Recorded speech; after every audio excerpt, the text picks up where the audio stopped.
So guys, this is AP Macro, Unit 1 exam, review number 3.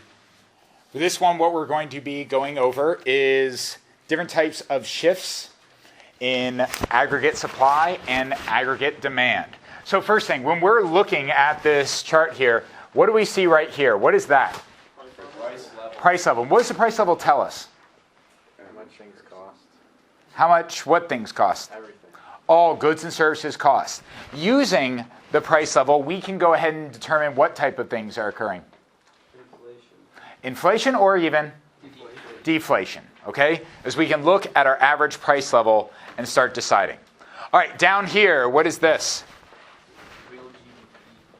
All right, that is real GDP. It means what has been taken into account? Inflation. Right, inflation from year to year. So we have real GDP down here.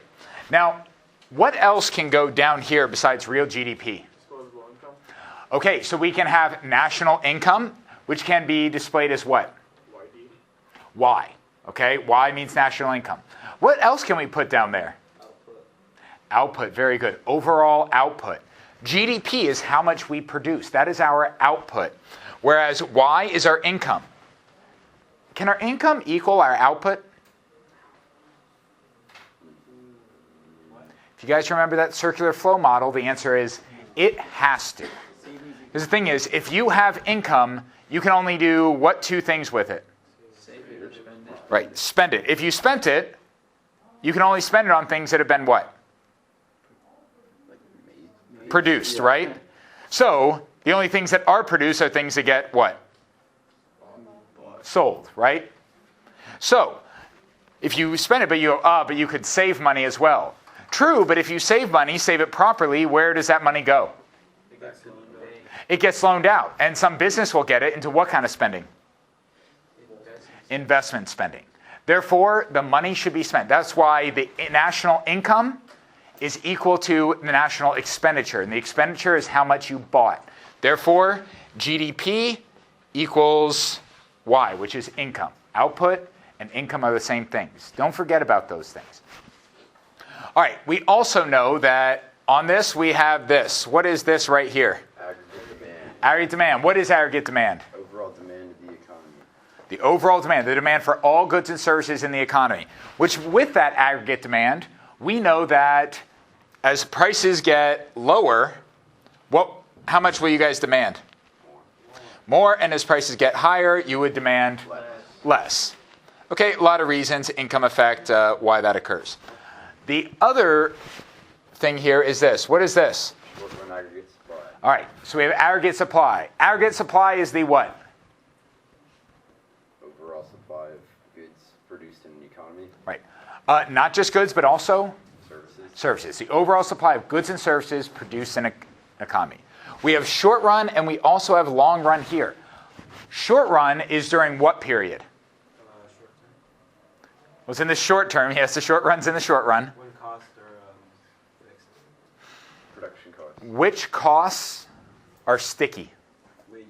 Right, when wages, so we call this the inflexible or fixed wage period.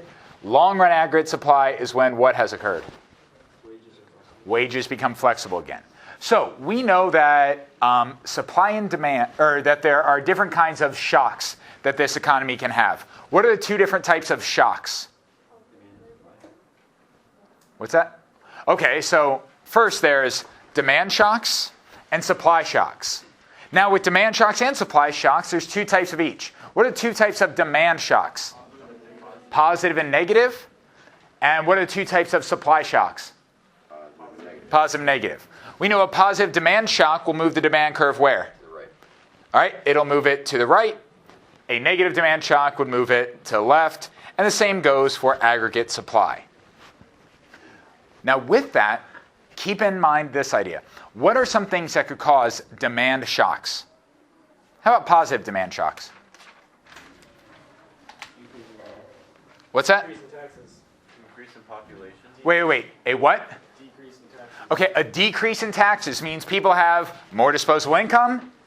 Demand would shift. Very good. What else? Increase in spending. More specifically. Government spending. Right, an increase in government spending can cause a positive demand shock, so long as What doesn't diminish it? The tax multiplier. Not tax multiplier, but the Crowding out. crowding out. Very good. All right, what's another thing that causes a positive demand shock? Expectations. Very good. Expectations. That is one thing to definitely remember. If all of a sudden, let's go ahead and do a little scenario. Let's say right now, we take Europe into account. Europe's kind of on a precipice right now. All right? So let's do this. Okay, Jency, what's going to happen to Europe in the next year in regards to Greece?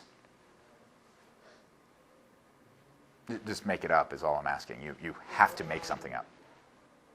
Their inflation rate will go up. Their inflation rate will go up? Their interest rate. Their interest rate? Are things with Greece going to get better or worse? Okay, so she thinks that Greece is going to do the fabled Grexit. The European Union is going to have big problems. Their economy is going to be shattered.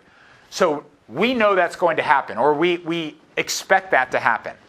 What will happen to aggregate demand in the United States now? You guys see the economy is going to be bad. So right now, you stop doing what? You don't spend as much. You're going to hold on to your money a little bit more. You don't make the purchases you would have. And that would cause demand to move to the left. That would be a negative demand shock. If we said the opposite, that Greece and everything in Europe is going to get fine, and in a year Greece is going to have a great economy, what will happen to aggregate demand? Right. We say a year it'll be better, and today you spend more because you expect to be wealthier and things to be sold in the future. Make sense? What's another thing that can cause demand to increase? Aggregate demand. Changes in wealth. Change in wealth, if like housing prices go up, if stock market goes up, you feel wealthier and you'll spend like you actually have that wealth even if you haven't cashed it out. And the central bank increases the quantity of money.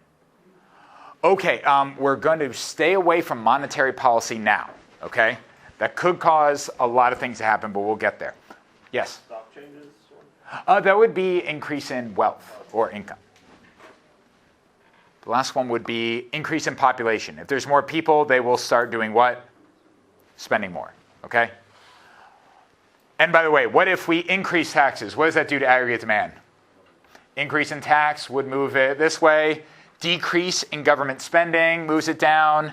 If people are poor with commodity price, not commodity prices, but they're actually lower populations, all that stuff. So if we go back to our equilibrium, we can also keep in mind that we have supply shocks. What are things that can cause supply shocks? Change in technology. All right, change in technology can kind of move things. That can actually make long-run supply shocks as well. So new technology can make us produce more, but what else? Changes in nominal wages. Okay, wages is going to be the big one that we're going to cover. But I'm going to wait to cover wages because wages is a very special one. Commodity prices. What? Commodity prices. Commodity prices, prices of inputs. If the prices of things that go into your product increase, what will happen to supply? Shift to the left. Right. If it's more expensive to do things, what if commodity prices go down? They produce more. All right. What is one commodity, like the one micro issue that could cause the entire aggregate supply or short-run aggregate supply to change? All right, so oil or energy prices. If the price of oil increase, what kind of supply shock are we having right now? Positive. We're in a positive supply shock. Oil is very cheap. So that's allowing us to create a what down here? An inflationary gap. Very good. So you can see that we have an inflationary gap, that Y2 here is more, and what would happen to the overall price level? Prices go down. We experience deflation or disinflation, depending on that. All right, so that would be a good thing, right? No. Well, let's go ahead and run through the whole thing. Because we're producing past our potential, that means we need to produce more. To produce more, we need more what? Labor. More labor. So we hire more people. That would cause the unemployment rate to do what? To decrease. Very good. So unemployment is decreasing. Well, you think that's a good thing, and it is a good thing. But the problem is it decreases that it starts to become difficult to do what? to hire people. You're looking, you say, hey, I have a job, and no one's going to take it. The only way you can hire someone is to do what? Increase wages. So as we increase wages, do I need to explain why we increase wages?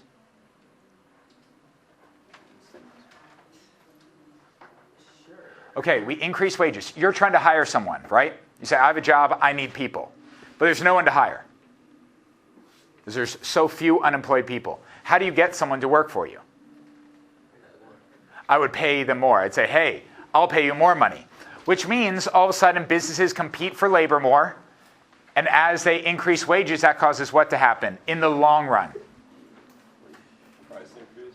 Prices will start to increase. Okay? And we get back to here. So that would be if it's a supply shock. But let's go ahead and look at this in a little different way. Let's say there's a demand shock, okay? All of a sudden you guys feel less wealthy, there was a housing bubble, something like that. Right now we have what kind of a gap right here? So this would be a recessionary gap. As we go over here, the price level would also have decreased, okay?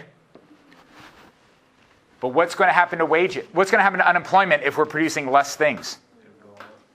Right, we wouldn't need as many people. People get fired. Well, it's really simple. All of a sudden, just cut wages, right? But we have something called sticky wages, as Keynes put it. As in, it takes a long time to make wages go down. So what are we going to do? Well, people will be unemployed. If you're unemployed in the long run, what would you be willing to accept? Lower wages. And if I can hire someone cheaper than the people I'm hiring now, or that are hired now, I might fire them and hire these new people, which means in the long run, what would occur with wages? Wages would decrease, which would cause, because labor is one of the most expensive inputs in supply, it would cause supply to do what? Cause it to increase. Cheap labor, I'm going to produce more, and we're back to long run equilibrium, and our overall price level has now done what? Okay, it is decreased. We have deflation. You guys understand that? Now, that's one thing we could do. However, what would the other part be? We could also make an increase in, the government could do what? Increase spending or cut taxes. And that could move aggregate demand to the right. So you get something like this. And bring us back. So that's how fiscal policy can work. Also, if demand were out here, we could fix it by doing what? Increase taxes. We could increase taxes or cut spending and bring us back to our equilibrium. So make sure you understand those costs of inputs, those different types of supply shifts, and how this works. You'll see a lot of questions that you'll probably want to draw this out on. It won't have a graph for you. But if you understand this concept, how fiscal policy affects it, how supply shocks and how demand shocks work, you should be able to answer several questions. So good luck on your review, and I'll see you guys at the exam.